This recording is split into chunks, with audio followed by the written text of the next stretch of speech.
तो इस क्वेश्चन के अंदर एक कौन है जिसकी रेडियस है कैपिटल आर और हाइट है इसकी एच, जो कि हैंग्ड है एक लिक्विड के अंदर जिसकी डेंसिटी है रो। ठीक है। और वहां पर हम लोग को फोर्स बताना है कि कितना फोर्स इसकी स्लेंट सरफेस के ऊपर एक्ट करेगा। ठीक। बुयंट फोर्स का कॉन्सेप्ट है और सिंपली हम लोग इसको बस ये वाला जो साइड है इस साइड पर लगने वाले फोर्स के बारे में हम लोग बात करेंगे ना। ठीक। तो मैं थोड़ा सा विजुअल से इसको दिखाता हूँ। एक्चुअल में ये इस टाइप की कोई कंडीशन है अपने पास।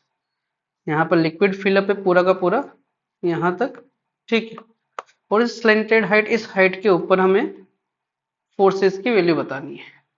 तो देखो अपने पास जो ये रेडियस आर हो गई, इसकी हाइट हो गई एच, इसकी हाइट हो गई एच और ये है डेंसिटी अपने पास रो। ठीक। ये इस टाइप से फोर्सेस लगेगा इसके ऊपर। ये जो फोर्सेस लगे वो इस टाइप से, इसके दो कंपोनेंट बनेंगे। अब देखो अगर मैं इस फोर्स की बात करूं तो इसके दो कंपोनेंट बनेंगे। एक बनेगा अपने पास जो इस डायरेक्शन में लग रहा होगा। ठीक है। एक बनेगा अपने पास जो इस डायरेक्शन में लग रहा होगा और एक बनेगा जो इस डायरेक्शन में लगेगा, है ना। ये इस टाइप से दो कंपोनेंट बनेंगे, एक इधर और एक इधर। इसके भी ऐसे दो कंपोनेंट बनेंगे, एक इधर और एक इधर, है ना। देखो थोड़ा सा और अच्छे से बताता हूँ इसको कि यहाँ पर एक कंपोनेंट बना इसका,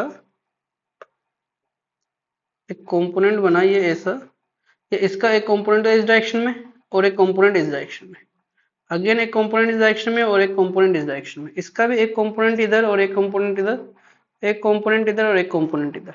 तो जो हॉरिजॉन्टल वाले कंपोनेंट्स है ये वाले, ये जो हॉरिजॉन्टल वाले कंपोनेंट्स है ये सारे एक दूसरे को कैंसिल आउट कर देंगे, सेम डेप्थ पे है। और ये जो वर्टिकल कंपोनेंट्स है ये सब एड अप हो जाएंगे और इसके ऊपर एक फोर्स लगाएंगे। ठीक है। तो यहां पर देखिए अगर अपन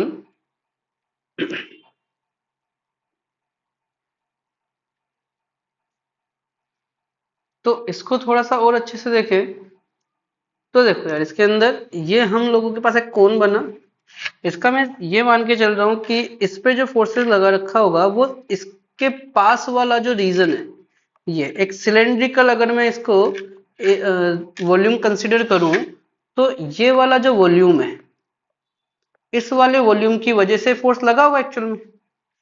तो इस वॉल्यूम को हम लोग कैलकुलेट करने के लिए ये बोल सकते हैं कि पूरा का पूरा ये पूरा सिलेंडर और उसमें से अगर मैं इस कोन के एरिया को माइनस, कोन के वॉल्यूम को माइनस कर दूं तो मेरे पास एक कोन मिलेगा इस टाइप का। ठीक। तो ये कोन मेरे को मिला एक ऐसा, ये उल्टा मिला होगा इस टाइप से, है ना। एक कोन ऐसा मिल गया। तो इस कोन का वॉल्यूम इस सिलेंडर के वॉल्यूम से, जिस सिलेंडर की हाइट h है और रेडियस अपने पास सेम है r, तो उस वॉल्यूम से मैंने इस कोन के वॉल्यूम को माइनस कर दिया, that is 1/3 pi r square h. तो मैं माइनस करूंगा तो मुझे इस वाले कोन का वॉल्यूम मिलेगा और नेट शेडेड वॉल्यूम जो मिलेगा वो मिलेगा दोनों को माइनस करने के बाद 2/3 पाई आर स्क्वायर एच। ठीक। यहां से मुझे शेडेड वॉल्यूम मिल गया। मैं वॉल्यूम को मल्टीप्लाई करूंगा डेंसिटी के साथ तो मुझे यहां से मास मिलेगा और फिर मैं मास को मल्टीप्लाई कर दूंगा जी के साथ तो मुझे फोर्स मिल जाएगा। तो फोर्स इक्वल्स टू ये शेडेड पार्ट का volume multiply with density multiply with g. तो यहां से मेरे पास नेट फोर्स बनता है 2/3 पाई